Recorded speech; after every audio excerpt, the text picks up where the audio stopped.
Throw some coal in the oven. We're live, back at it again. The State of Football Part 82 edition. We are shocking people all over the world, from Chicago to New Orleans, New Jersey, and across the universe. Your number one new home talk for real football talk in the morning. It's the State of Football, weekdays, 9 a.m. Eastern. Of course, Ric Serritella here on this November 24th. Wow, just 2 days away from our 2020 Thanksgiving. Hopefully there's something that's you can be thankful for this year. It's been rough. It's been brutal. It's been bad for everybody. But you know what? There's light around the corner. We've got some exciting news here on the NFL Draft Bible. Major announcement coming up hopefully this week. So stand on your tippy toes and stay tuned for that. Of course, I am Ric Serritella here, one part of the State of Football show, broadcasting live from our Jersey Shore studios. Of course, John Murphy down in New Orleans, our VP of player personnel for the NFL Draft Bible, in addition to the Toronto Argonauts, of course, two-time Grey Cup champion. And of course, Russ Lande, who joins us each and every Tuesday here, bringing you the infectious scouting disease. It's like a sickness.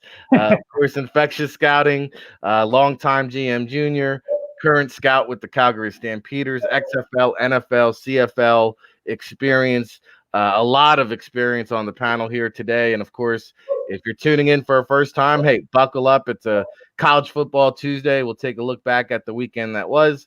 We'll preview the weekend that will be.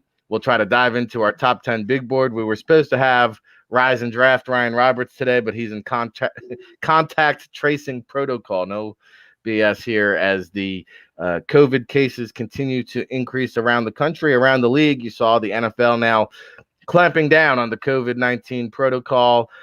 Teams now being forced to, starting this week, wear face masks on the sideline. If you wear a head coach covering, like you see the Andy Reid version, you still have to wear a mask underneath. If you wear one of those sleeve masks, you have to have it double take. Also, the NFL facilities, you must pick and choose who you want in there, because you can now only have 70 club personnel in the building at once, 70 players and personnel, and up to 25 essential employees, quote unquote. So you have to pick and choose exactly how many are essential, who is essential, and it's a numbers game. And again, it just makes it even harder now for street free agents to get into the building. So the NFL trying to, kind of buckle up here as the COVID cases increase. We'll see if there's a playoff bubble implemented and how that works out. Of course, last night, Monday Night Football, Jared Goff, I knew I should have went with the Rams. My gut was telling me, I went with my heart. I couldn't jump off the Bucs bandwagon. My gut was telling me to ride with Ralph and pick up a W. Jared Goff, 3 touchdowns last night, guiding the Rams over the Bucs. We'll try to squeeze that in later on in the show if we have time. Of course, in Cincinnati, bad news for Joe Burrow, even worse than what we initially feared. We knew it was a torn ACL. Now it's a torn ACL and MCL. You wonder, what's that road to recovery look like? And I know players, I think I saw a guy playing the other day, just like 6 months removed from an ACL. But when you play the quarterback position and you have a significant injury like this, you really want to take the proper time to get back to full strength. So the Joe Burrow recovery watch is now on. Will he be ready in time 10 months from now for the start of the season? Even if he is, I'd be a little bit hesitant, a little bit leery to throw him behind, especially if they don't upgrade that offensive line. You guys got him murdered this year behind that offensive line. And of course, our thoughts and prayers go out to the Floyd Little family. He enters hospice care as he continues to fight his long battle with cancer. Of course, the franchise, Floyd Little, number 44, retired by both Syracuse and Denver, the number 6 overall pick in the 1967 draft, I believe, and designated that nickname. You hear so many people call it the franchise. Well, Floyd Little literally saved the Denver franchise from relocating back when he was that number 6 overall selection. It persuaded voters at the time to build what has now become the old Mile High Stadium. And so, again, thoughts and prayers to the Little family, Hall of Famer on both the collegiate and NFL level. All right, gentlemen, let's get into it today. It's the college football recap show. It's a college football preview show. Most importantly, it's an NFL draft prospect show, and that's what we do here on the NFL Draft Bible, brought to you by NFLDraftBible.com. I teased you in the opening segment. We have an exciting announcement coming soon. That's the good news. The bad news is if you want a hard copy edition of the Draft Bible publication, you must order it this week. We will have a new home. We will have a new platform, and part of that will not entail the hard copy publication. So if you would like a copy, go there today, log on, you can order it, insure it, make sure you have that piece of jewelry come draft weekend. So don't sleep on that. Of course, Baldy Breakdown seminars coming up soon. Linebackers, I believe, on dock there. Friday Night Scout School, end of the week. We're diving into the business side of football with David Turner and Ryan Roberts. David will join us on Thursday and Friday this week. Big Law will be a part of that Football Friday show. Thursday, we have Neil Stratton with Inside the League. Tomorrow, we've got Dane Vandernat from the NFL PA Collegiate Bowl. He's going to move up and bump up a day earlier. We were going to try to have Jeff Benedict on this week from the Dynasty book, but it's so thick and so big, I got to dive into it. I really want to cover some ground there before we have him on to talk about that show. We'll probably spend a whole hour with him talking about it. It's that much information. And we're going to spend the next hour of power here talking about NFL draft prospects like I promised. So let's begin with that, and we'll kick it over to Russ Lande here to talk to us about some prospects that caught his eye this past weekend. Russ Lande, what do you got for us? And good morning. Off the mute button, brother. Off the mute button. All right, trying to keep my dogs barking from getting on the show. So, I'll give you two players. One that impressed me this past weekend, one that impressed me while I was watching film this past week, but they didn't play this weekend. First guy, quarterback Dustin Crum from Kent State. A guy that NFL teams have been saying, hey, this is a sort of a late round guy you got to take a peek at because he's so athletic. You got to take a peek and see where he figures out.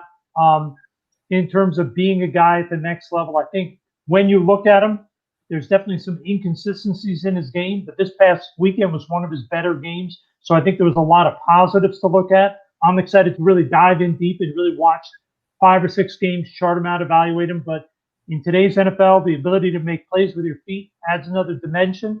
Obviously, you still have to be able to pass from the pocket, which is the big concern with almost every really athletic quarterback when they come to the NFL. But that's one.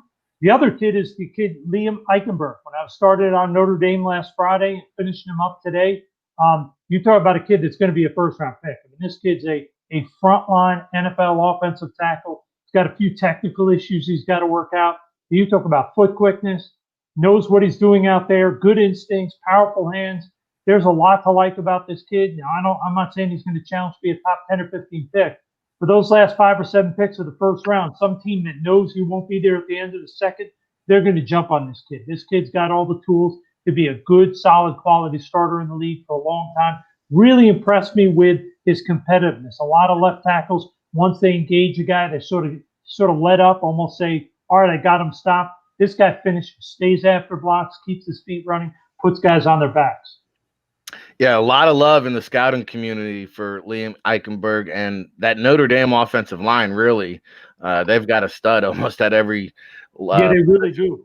You almost kind of wonder, as I'm watching this, is somebody looking out there saying, should this O-line coach be getting a bump up? Should somebody be a bigger school, not a bigger school Notre Dame, but like a bigger role, maybe offensive coordinator, something like that, at another Power 5 school or an NFL team? Because this guy, wow, those guys are fundamentally sound in terms of they may have athletic limitations, but they're not failing due to not doing things correctly in general.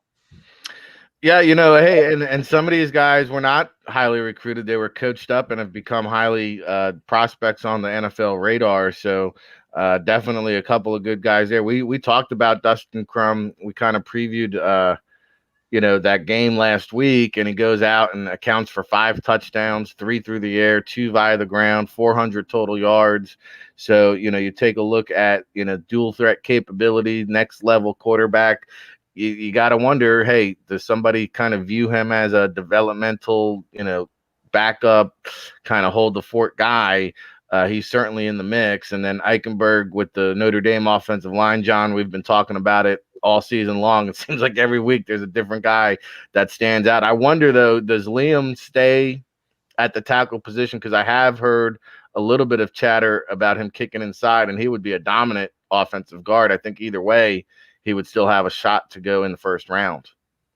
Yeah, I think with the number of teams, that you're looking at that are having struggles at the offensive line, I think he is definitely a guy, that has solidified himself, as a first round pick. And you saw it now; it hasn't happened to date with Jonah Williams and the Bengals. They were not afraid, to draft their highest rated lineman and let it play out. Whether it was going to be tackle or guard. I think the same thing would be here.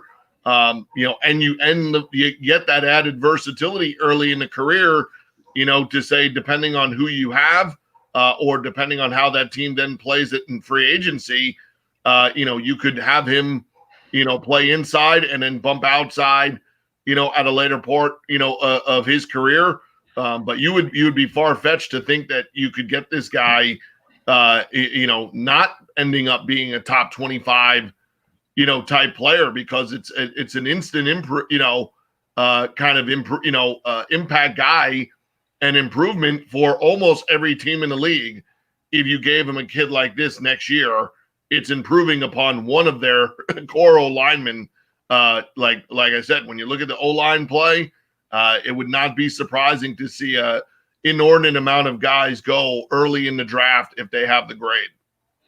Yeah, and another guy that kind of fits in that category, probably not in the first round conversation, but someone who started left tackle this season and last season, but also has 2 seasons of starting experience at both left guard and right guard.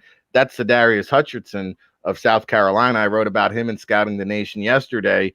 And, he's playing left tackle. Maybe he'll get a shot to stick outside.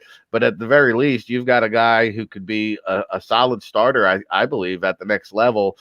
40 games of starting experience in the SEC, a proven resume. And then you talk about the leadership this past week with him coming out, and you see the slew of Gamecocks now jumping waters, opting out, declaring to go to the draft with the firing of Will Muschamp. So Darius Hutchinson says, hey, I'm here. I'm in it for the long run. It's just not what, it wouldn't be the cloth that I'm cut from for me to not to finish something that I start. That's not how I was raised. And the underclassmen look up to me. So kudos to Sedarius Hutchinson for taking that leadership role. And believe me, that does not go unnoticed. If I'm building a team, those are the kind of players on day 3 that I want to playing for me. So Sedarius Hutchinson was one. Charles Snowden, unfortunately, suffers a season-ending injury now. I don't think it doesn't look like he's going to be able to perform or work out or do anything leading up to the draft, which is terrible news. He had just received a Senior Bowl invite. He had just started to be placed in more of that kind of pass rushing role where you saw the 3 sack performance a couple weeks ago. He had a sack, in each of his past 3 games. A guy that was ascending upwards and looking like a day 2 pick, John, now on the IR. How does this kind of affect his draft stock moving forward? Yeah, I mean, I think now, what will be your decision? Clearly there is a possibility now that, had this not happened, you're probably accepting your Senior Bowl invite and away you go. What's going to say you don't maybe decide? Well, I think late last night, I think around midnight, he put out a tweet kind of thanking all the fans and the coaches. Said the gist of the tweet was like, hey, I'm still going to the draft. Yeah. So I think, like most times, most of these guys still do. For the NFL, the good news is someone's going to get a guy later in the draft that, probably would have had a much higher pick ranking, had this not happened.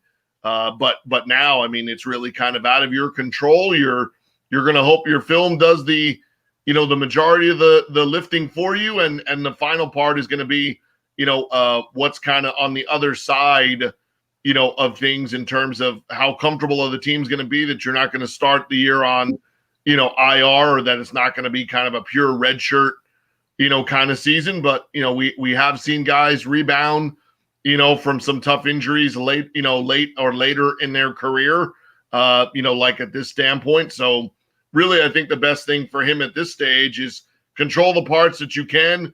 Know you were starting to put out some really good film that did have the attention, of folks. But like I said, unfortunately, we're probably now, looking at, third to fifth, like you're going to have to deal with, kind of the consequences of how long will you be out. And I think a lot of teams start looking at the guys that have these late season, injuries that are going to require a longer rehab, as kind of going to, be kind of redshirting that first year in the NFL, which is good for the long-term career of the players.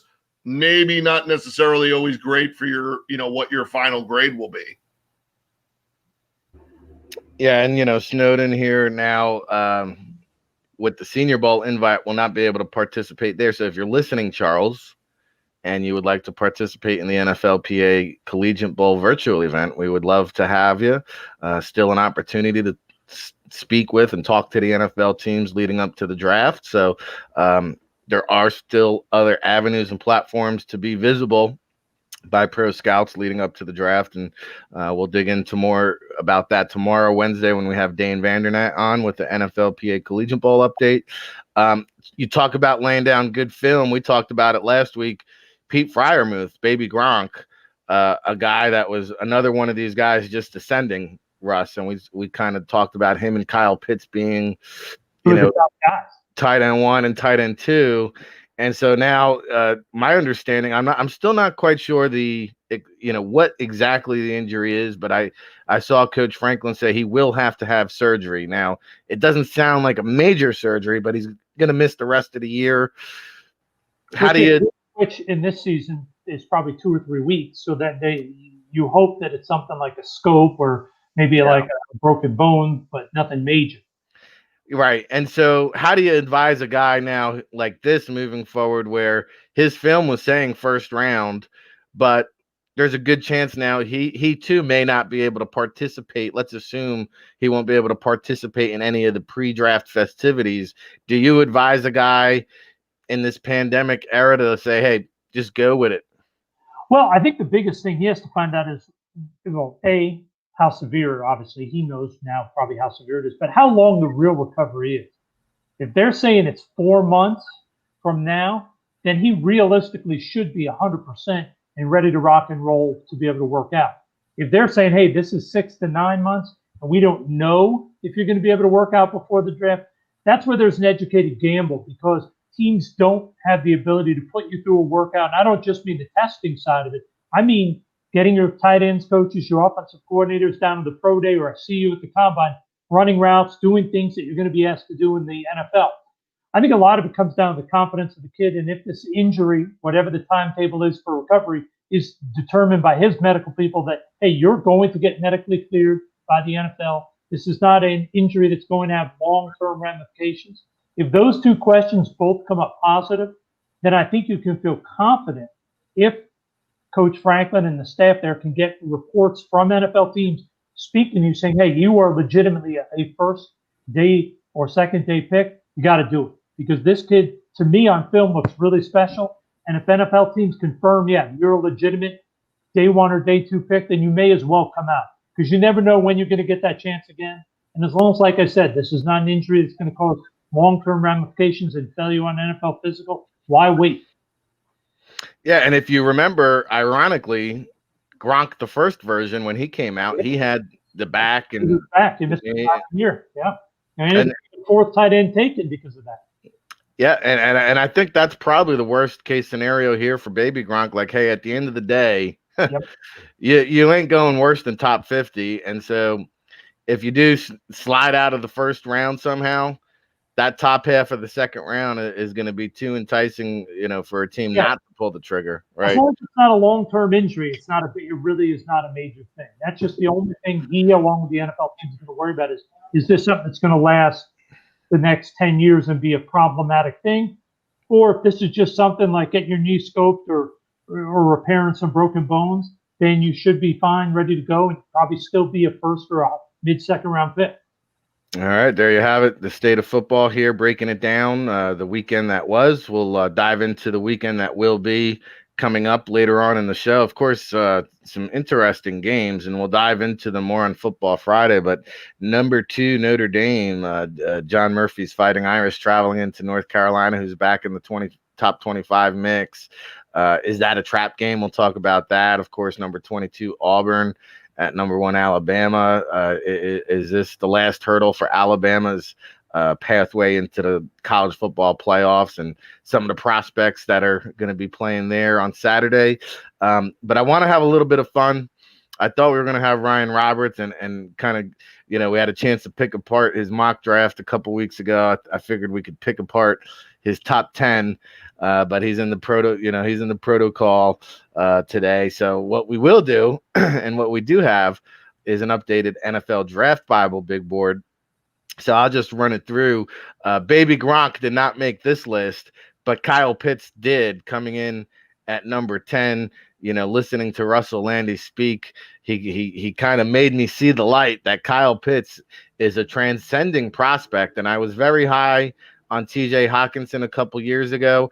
I'm not sure if I'm ready to elevate Pitts over Hawkinson just because I valued Hawkinson's blocking ability so much. But there's no doubt Pitts is the greater receiver. And, he is a modern day Shannon Sharp, really. I mean, it's just like a jacked up Shannon Sharp. It's unbelievable the potential this guy has. Number 9, Micah Parsons, Penn State. I'll be honest, I'm probably not as high as others are. I see people usually having him in the top 5 now. I think he does go top 10.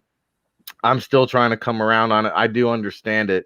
When you have a guy that big, that fast, that physical, that violent, surely, it'll be hard to imagine him escaping the top 10. Number 8 is my guy, Rondell Moore. It's the Rondell Moore comeback season. You kind of forgot about him, and then he came out in a big way in his season debut this past weekend. I'm convinced this guy is a star written all over him if he can stay healthy. That's the big if. Keon Thibodeau from Oregon, obviously not draft eligible, but this was, top 10 prospects regardless of draft class. So the Oregon pass rusher will definitely be in contention for the number 1 overall pick next year's draft. Devonta Smith, another Russell Lande favorite, coming in slightly behind Jamar Chase of LSU, and we'll have some fun with that debate because I do think there's some real legitimate consideration there that Smith can now leapfrog Chase, and you wonder the benefit of playing the season. Well, here's a perfect example of that.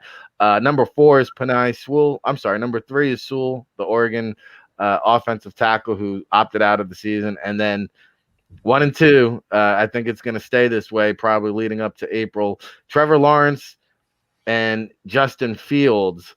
So a lot to debate there, a lot to unpack, a lot to discuss. John, I'll start off with you. Anybody there that I'm missing? Anybody there that doesn't belong? Anybody there you want to inject into the mix? Anyone I'm too high, too low? Go ahead. Rip me apart, brother. The Parsons thing will come down to, is it Khalil Mack, right? Are you saying that this kid and what he'll come in and do is to affect the game, in that way? Then I think there's not a lot, right? There's not a lot of them. They do impact the game, in a serious manner. And you see, if you can get your hands on one, I don't think there's any level, of grade too high.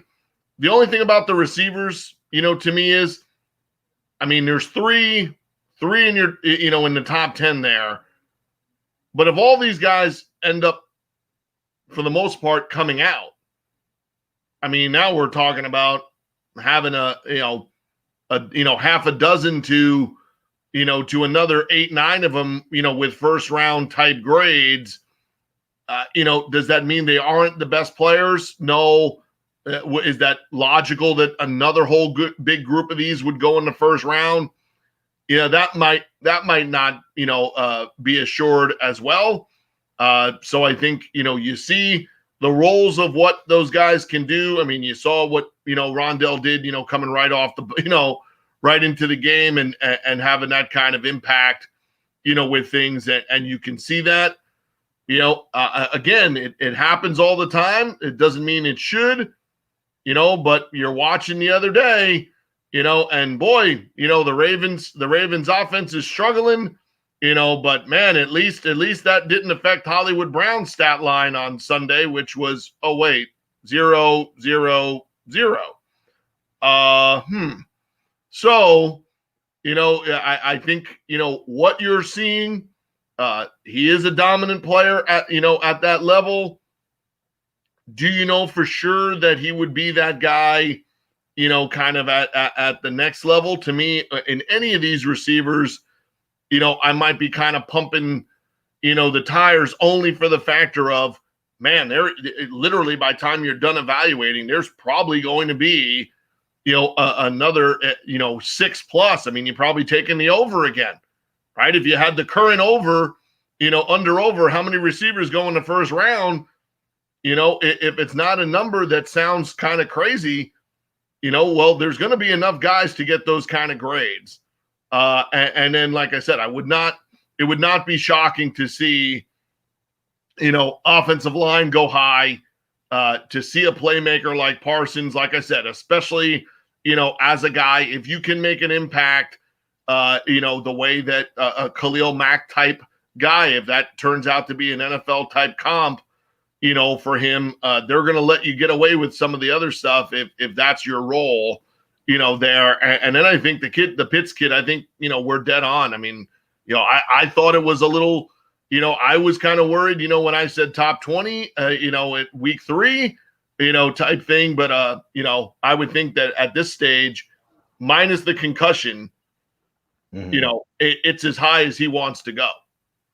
As high as somebody wants to pick him is not shocking, at any stage, when you just look at what you might be able to do with him and the various mismatches you could create, with a guy like that. And also look at the teams that, could take a guy like that and then just have a bonanza, for what they're doing. There. So, I mean, there are and we mentioned them, right? Here, imagine right there, you don't even have to go anywhere. Stay right at home.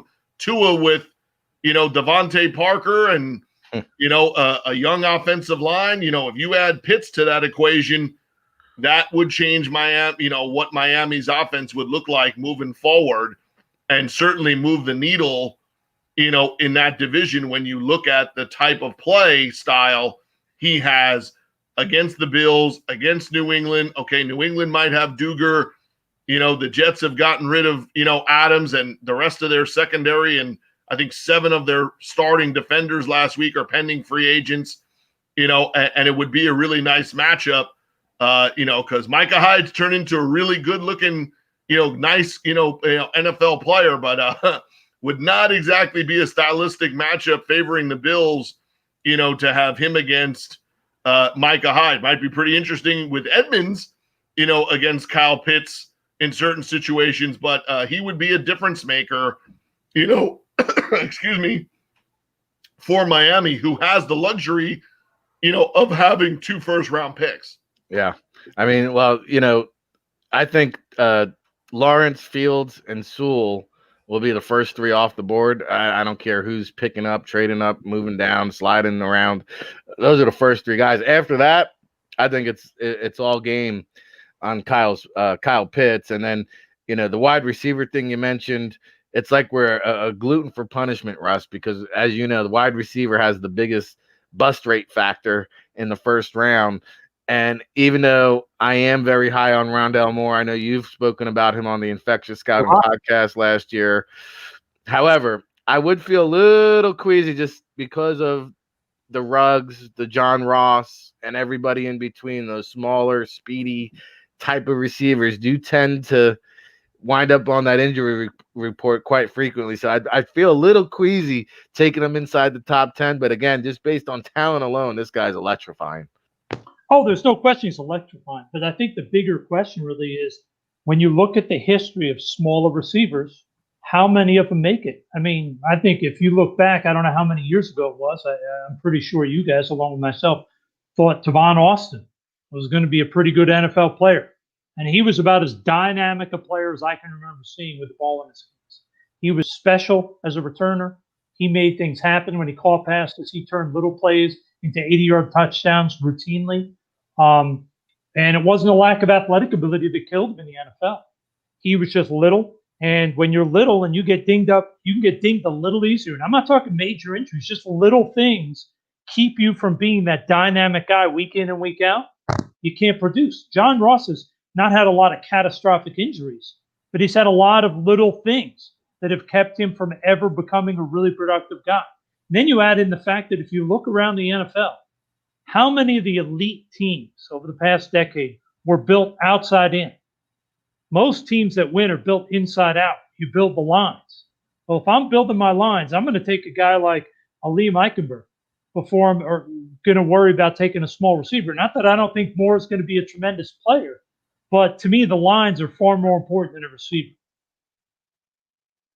Yeah, fair enough. And, quarterbacks are always the big fascination. And while I only have 2 in my top 10, Russ, I'd imagine I'll take the over on how many quarterbacks go inside the top 10. But I know you've been kind of working your way through this year's quarterback class. The way I currently see it, hey, I'm all in on a Trevor Lawrence and Justin Fields. I think these guys are what you call, quote unquote, franchise quarterbacks.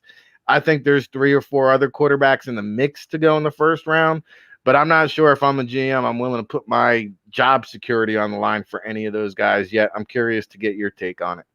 Well, I think it's a really interesting year because I like Lawrence too. He's my number 1 quarterback right now, although I have not graded Fields. He's my last elite guy to grade. But I think what you see when you see guys like Trey Lance and Zach Wilson, even Kyle Trask, is you see guys, especially Lance and Wilson, with elite physical talent, maybe not as consistent technique and accuracy as you might like, but you look at what happened last year with Jordan Love. The Green Bay Packers said, hey, we've got our guy, but he's 150 years old, and in the next 3 to 5 years, we have to have another guy. So why not get a quarterback in that 15 to 30 part of the first round where they're reasonably priced, you have their control for 5 years, and you can develop them to replace your older starter. If you're the Indianapolis Colts, who are playing very well now, and although Rivers is not playing at an unbelievable level, he's still playing solid. If you're sitting there in the late 20s, you're telling me you're not going to roll the dice on one of these kids? I mean, that's the perfect spot for a team with an older quarterback. That's why I think you're going to see some of these guys that other teams may not view as first-round picks, but they view them as second-rounders. You're going to roll the dice at the end of the first because they're not going to be there at the end of the second. So you're going to probably see 4 or 5 quarterbacks go in that first round, even though I don't think 4 or 5 quarterbacks will get first-round grades on most teams' boards. Yeah, and I agree with that logic, right? I mean, hey, if you're in that Jordan Love scenario, that Aaron Rodgers scenario where he sat behind Favre for 3 seasons, the old Steve McNair grooming model that really has gone by the wayside. Let's be honest. I mean, how many teams have that kind of patience nowadays? Very few, right? That's why you can get them when you have a guy. Yeah. That's why whether you love Jordan Love or not, and I did not particularly like him, but I love the move by the Packers because if they felt grade-wise he was worthy of that, it's a phenomenal pick because there's no pressure on him, and he gets to learn from Rodgers. Who better to watch on an everyday basis? And then in 3 years they can decide, is this guy the guy or were we wrong? But at least there's not pressure. Whereas if the 49ers decide that Garoppolo's not going to be their guy and they take someone in the first round, odds are he's starting next year because he's a rookie and they have nobody else. So that's where you run into trouble. So that's why I think you will see 2 or 3 guys that none of us may view as elite franchise guys are going to go in that bottom 15 to 16 picks of the first round because the smart teams are always thinking next year. Mm-hmm. Mm-hmm. Yeah, and the Steelers, nobody does it better than looking ahead than those guys. And they take quarterbacks regularly in the 3rd, 4th round, whether it's Dobbs or Mason Rudolph out of Oklahoma State. I mean, they regularly take it and hope they can find a guy that can at least step in when the time comes. Yeah, and listen, you're going to strike out, right? But you got to keep hitting, especially when it comes to quarterbacks, keep swinging for the fences. Right? Absolutely. John, I know you got a couple of guys who could be rising maybe into the top 10, maybe up the first round board. Hit us with a couple names here. Well, the two that I was meant, just based off positionally, the Virginia Tech, well, it might be both Virginia Tech guys. Their tackle is graded out as well as anybody, and athletically, speaking, you hit him on the field drills at the combine, virtual or not, will look, pretty impressive on the hoof, and then who becomes that number one cover guy that if we're talking about 6 or 8 more receivers, right, we're going to have somebody, to try to cover, those guys. Now, the Farley kid for sure thinks it's, a runaway. If you ask him, it's him and the rest of the DBs are battling for number 2. And he certainly brings a really impressive looking, size speed package to the table. After a couple of encounters, probably this week, some sleepless nights, waking up saying Freifogel, with some sweating the sheep there. Sean Wade is quickly welcoming himself into the second round, consideration, the way that he's played against a couple of these guys, but I think, so what we're missing in that group is you don't have the cover guy. And then, hey, I mean, it was probably 30, 40 years ago, but where's the beef, right? Where's that big interior D lineman or offensive guard center, another lineman type guy? Because you look around the depth, when you look around the league, the depth, I mean, Arizona can be excited. When I heard they were bringing in Pico, I thought they signed an assistant D-line coach, right? So, I mean, you're bringing guys that are 12, 15 years in the league back, at this stage, even though we know why you're signing a veteran off the street, because you can't work guys out, and such, but you just have to look around the core depth in the NFL and see it's not there on interior O-line. Even the best teams that you would grade are struggling there. There's not enough premier tackles. And then the cover guys, I mean, it's amazing Kansas City's 9-1. Right? It's amazing they're 9-1 when you consider who's playing. It's Tyrann Mathieu and, it's almost like, back in the day, it's Michael, Jermaine, and who cares, right? The rest of the Jacksons are about the equivalent of what they're rolling out there because every guy they've tried to roll out there has gotten hurt. And they just keep going out there playing, week in and week out with the different guys that they have, and even the other night when you watched it, hey, there's some good times to have Mullen and Arnett out there. And then, there's some times, pretty much on any passing down, it's not so good to have Mullen and Arnett out there if you're the Raiders. So I think any of these quality teams, and we saw it again last night, and if you want a hot take, I'm telling you, the GOAT will be home for Christmas the way that they played last night. There will be no playoff berth under the Christmas tree for you, Tom Brady, if you play like that. Well, I will add the one thing, though. Remember, if Green Bay wins this coming weekend, there's pretty much nobody to catch Tampa Bay. So even if Tampa Bay goes 500 the rest of the way, the closest team, if Green Bay wins this week, will be 5-6 Chicago. Mm-hmm. They ain't catching anybody. So Tampa Bay may not be particularly great, but they may get in because there ain't any other options. Yeah. Well, and then the funny thing is, and then the funny part we mentioned is if you're one of those teams, you're almost wanting to battle for who gets to play the NFC East. And it's funny because Russell mentions the Bears with Nick Foles, and the Eagles would love to have him. I read this morning that Carson Wentz leads the NFL. This is not something to be proud of. He leads the NFL in getting sacked 40 times. He leads the NFL in interceptions with 14. And he leads the NFL with fumbles with 10. This guy's got 24 turnovers and 40 sacks through the first 10 weeks of the season. It's unbelievable how far this guy's game has just crumbled. And as bad as Nick Foles has been, the Eagles would love to have him. I'm starting to wonder now if their best move is just not to lose outright and be in the mix for one of these quarterbacks, because now they've got to move on from Carson Wentz. And quite honestly, they also have doubled down on the vets, and it's happened multiple years. Jalen Hurts was a second-round pick. You better find out what you got there, because because they doubled down the other day and said, nope, we're sticking with the O-line. And then he doubled down and had to explain, not playing the young kid, the Auburn, lineman, and substituting for him. So you're kind of saying one thing about the younger guys and the rookies, but then you're kind of giving a pass to some of the vets like Wentz and, Jason Peters. You got to love these Doug Peterson press conferences, though, because, it's funny. Like when the Eagles won the Super Bowl, you ask guys around the league, hey, what do you think of Doug? And it's like, hey, well, he really pulled the wool over their eyes, right? Kind of fooled them. And it's like, I'm watching him the other day, and the reporter's like, well, why didn't you do this in the game? And Doug's like, that's a good point. And the reporter's like, well, why didn't you do it?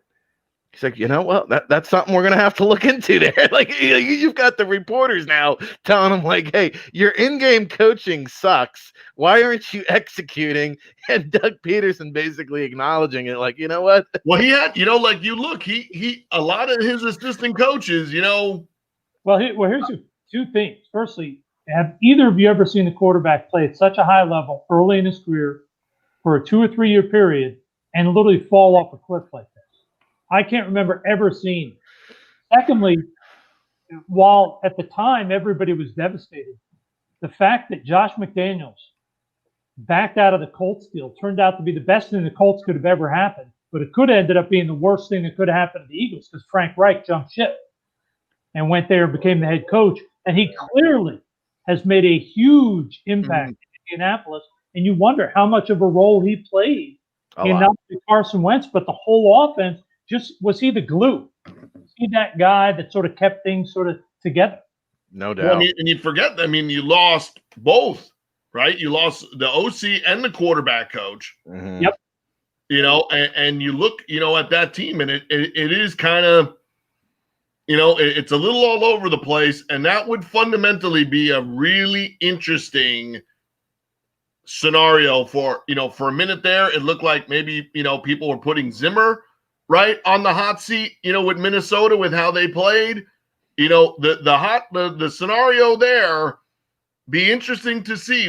There are some named people, right? There's a Dimitrov, we think Pioli wants a job back, in the NFL, there's some, things going on. And if what happens in Atlanta and or Houston ends up being, thanks to the COVID and thanks to the loss of money, if those two franchises end up doing things differently, i.e. they both keep those coaches, and if Atlanta kind of goes the not the hot hand guy, like not the, the guy, and maybe brings in like a Rick Smith who has a connection, and keep, some of these teams kind of go low key for a period of time, makes you wonder, Laurie's not always the most level-headed guy.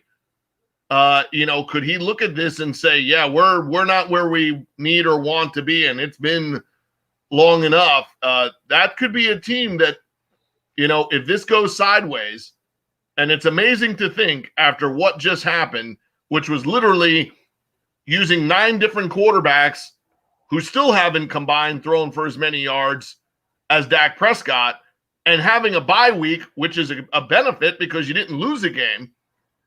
Dallas can double their win total in 5 days and be tied for first.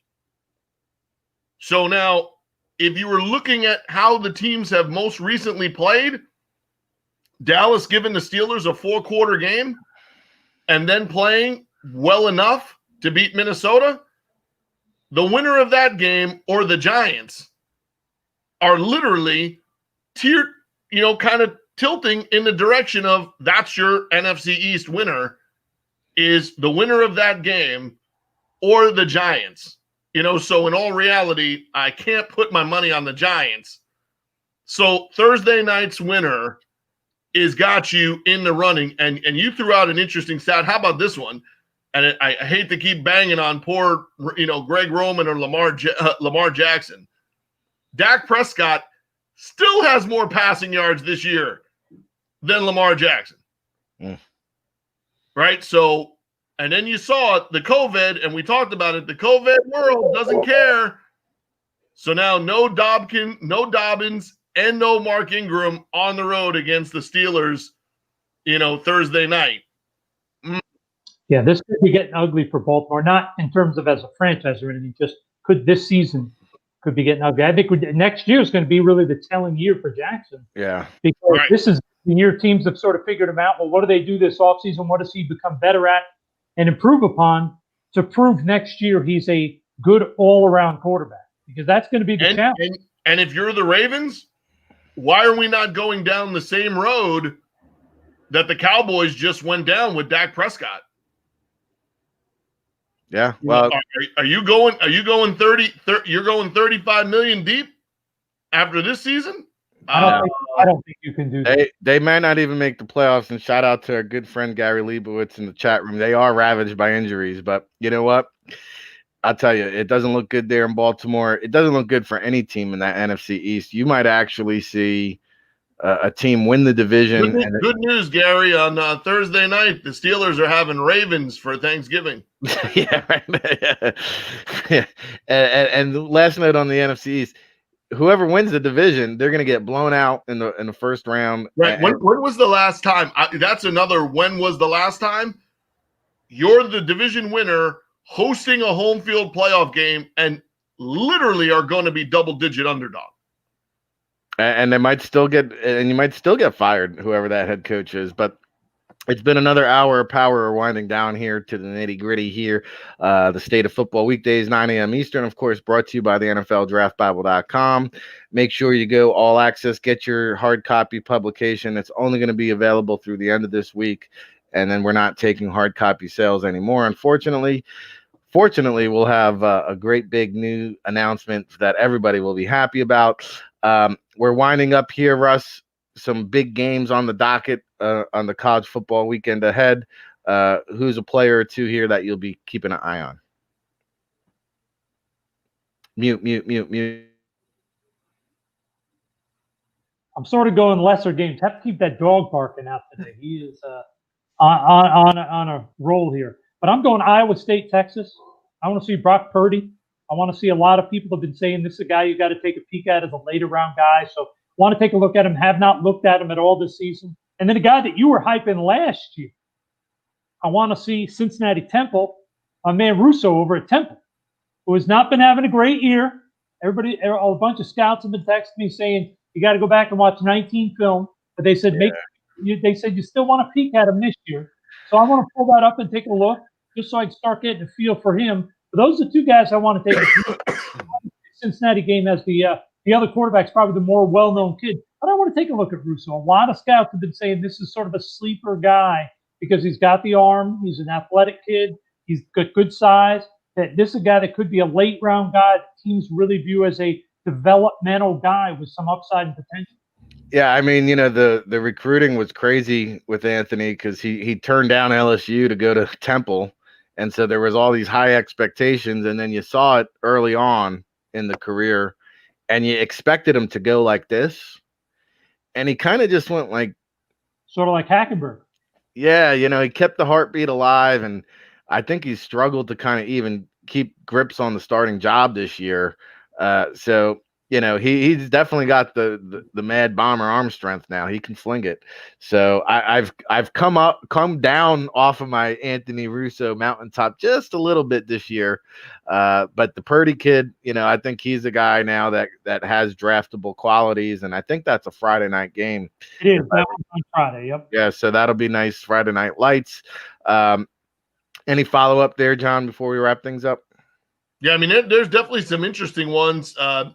Colorado's 2-0. We mentioned they're playing a kid who's a fifth-year senior. Last year played defense and safety, flipping over and playing quarterback. He's undefeated, 300-plus yards passing and 100 yards rushing. 2-0 Colorado playing against USC. Is there at least a game there for USC, a little more game there as, some people kind of thought Utah were going to give them a run for their money. But they were what we thought they were in terms of, the Jake Bentley experience, not exactly, up to par. on the flip side, I know they're playing the Gamecocks and everything has gone sideways for them. Boy, if you watched the first series and turned off JT Daniels, you probably thought, well, Georgia will be back to Stetson Bennett next week. First play could have been a pick six, and the linebacker dropped it last week. Second play is a sack where he doesn't look like he had played quarterback in 2 years. Well, wait a minute, he hasn't. And then he goes off and plays as good a game, as they could have expected for him. And what I liked was he made 4 throws vertically down the field that would look more like the guy you saw with all the kind of, prep, scenario when he came out and played early for USC and you thought, oh, they got a guy there. He kind of gave you a little something there. The other guy, and we've mentioned, both sides of it, and probably because we're having some fun with our boy Romeo Dubes, who's, quickly, established himself as a show favorite. But the one thing, and he's playing to his last name, the number of vertical passes that Carson Strong makes on a weekly basis, I know they're playing who they're playing. Mm-hmm. Don't get me wrong. They're not going against the all Madden secondary. But on the regular, he's got 2 to 3, 4, 30 to 40, 50-yard passes in every the week. Yeah. That dude is not dinking and dunking, down the field, and they're playing exciting football. And I think he, when you're already talking about, kind of that West Coast scenario where, hey, you got to turn on BYU. Well, now you might have to double down there on the late night games and get your full of Carson Strong, before it's too late, because he's also going to probably be right about 6'4". Probably not the athlete that Travis is overall, but not a bad looking kid who has started to kind of, give himself and put himself, in the mix. And then, hey, Turner's not here, but I gotta give it to him a day early because it wouldn't be me without doing it. Sound that alarm, Ricky. Unless you played pretty good last week against Arkansas. Just telling you, it's Kellen Mond. Kellen Mond at home. Don't get caught. Don't get caught this week. Sound the sirens. We'll leave it for later in the week. But we give it to Kellen Mond all the time. And your favorite quarterback, he's on alert this week. Bo Nix. Here's your scholarship game, buddy. Here's your scholarship game. You can't go in there. Now, you can lose because you're expected to. Just don't go in there and lay an egg against Alabama this time. You just can't go in there and get rolled out the building.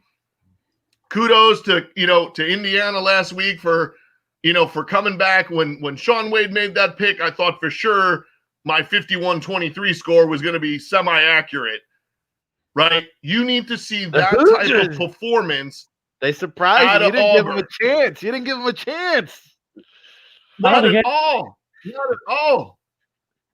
So I think, and if you like your meat overdone, well, you go eat some of that Ohio State secondary because that shit's still on fire. Woo. Man. You get bombs over Baghdad. Man, those guys couldn't cover any of the guys that they had out there for Indiana. But what you really want is that the momentum changer of at least showing that it's a competitive scenario, which in the bigger games, Auburn is just, hey, it's not there. It's not there. And I think that's where, you're looking at some of these games with teams that have high quality prospects. But when those two teams and certain teams are facing each other, boy, it's a whole different ball game, right? Kentucky played some really good defense up until after that anthem finished playing last week. And all of a sudden it's a culture shock when Alabama's coming at you, that way. So I think, you have a number of really interesting games, on the mix. And we saw last week, where you had to give it up to, the Chanticleers staying, undefeated, Northwestern, for how they played. And then, hey, it's been too many days, Big Ten. I don't know people who, don't want to get pink slips before the holidays, but if you let that crew that worked the end of that Purdue game last week work again, you got a problem there. Because I'm still watching a replay of that. That's not a penalty. There's no penalty there. So I think that we have a really good group of games coming up to watch. We got 3 NFL games on Thursday. You mentioned Texas plays on Friday, and then there's 2 or 3 really interesting matchups. Notre Dame, North Carolina, the Alabama, Auburn, and like I said, A&M, be careful. Don't be one-dimensional. If you're one-dimensional, you're getting down the sirens. Woo-wee, woo-wee. All right, well, hey, it's been another hour of power, and when we come back this time next week, I think we'll have our first college football playoff selections rankings out and about. So we'll come back and debate that. I'm sure it'll be fun. It'll be interesting, like it always is each and every Tuesday, as we're joined by Russ Lande, of course, longtime veteran scout, currently with the Calgary Stampeders, previously with the XFL and Rams and Browns and UCLA Bruins, lending his vast experience here, of course, infectious scouting, the football GM and scouting course. Russ, what do you want to hit the people with? Of course, on sportsmanagementworldwide.com. Check that out. What is the parting shot for the people here today? Just enjoy this week. I mean, like John mentioned, 3 games in the NFL on Thursday. Then we get Friday and Saturday of college football. I mean, you don't get much better. I'm excited. Even though some of these games on Thanksgiving, 3-7, 3-7. I mean, it may not seem like much, but that's all right. It's still football. It's still Thursday. And the nice thing is this year, most families, it's not going to be 40 people in the house. It's going to be 3 or 4, and nobody to interrupt me watching football. John's excited about that. I'll be excited when they roll out the turkey cart, like one of those Madden turkeys with 6 legs. A few months so I can get back to normal life. Whew. Well, we hope for that. And, I know it's been a really terrible year for a lot of folks out there, but at least for 1 week, let's try to be thankful for what we do have. Let's dwell on the positivity and be thankful for all the positive things in our life. John, of course, we've still got a long week ahead of us. Only Tuesday here. Tomorrow, Wednesday, we'll be joined by Dane Vandernat, who we bump up a day due to the holiday. And then Thursday, Neil Stratton. Friday, Big Law. We'll sprinkle in a little bit of David Turner. Hey, who brings you better guests than the state of football? Parting shot for the people, Murph. Hey, I can't go right off of what Russ was saying. I think you got to just be thankful for what we are getting to do. I mean, hey, we're getting to do this every day. Still even be thankful, when we are joined by lesser guests like Dane Vandernat and, David Turner. Thankfully, this week we didn't have clickbait, kind of checked out on us.